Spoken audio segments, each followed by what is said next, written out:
I think the reason this is so important to me is because our focus is building school culture. I loved my time in school.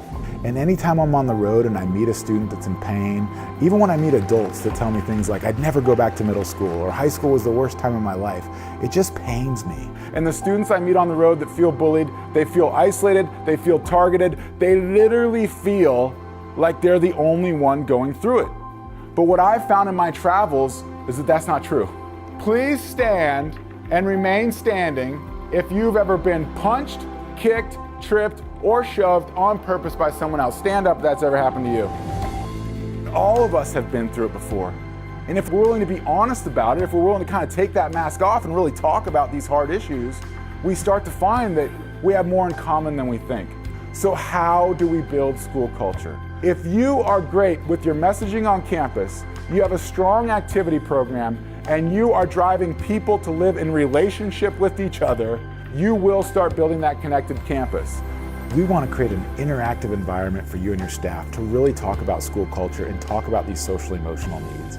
We provide a full audio-video experience that will really tap into their emotions and get them thinking differently about the issues on campus. But most importantly, we're going to do the work. Like, we're going to pull out the paper, pull out the pens, get to know one another, get to know your student population better, and come up with real solutions. Back in 1999, it was about giving students a voice because of Columbine.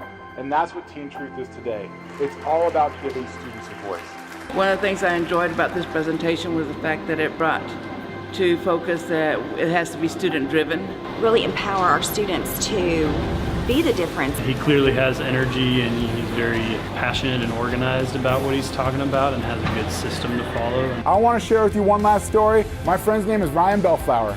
And Ryan, he's a little different than most of us. All right, Ryan grew up with a learning challenge. He went to a school that was just like your school. And when Rhino went there and those students met him, instead of knocking him down, they encouraged him to explore his talents. And during senior night, the last game of his senior year, the players on his team took upon themselves to show Ryan that love. He's waited his whole life for this one moment to do something people told him he'd never be able to do. Nothing but net, drains a three-pointer at the buzzer, yeah! Now that's a defining moment. You see, he believed in himself, and he believed in himself because he had people around him just like you. And I believe if your school culture can have strong messaging and people connected in real relationships, that amazing things can happen on your campus too. Thank you so much. You have a great day. Thank you so much for your time.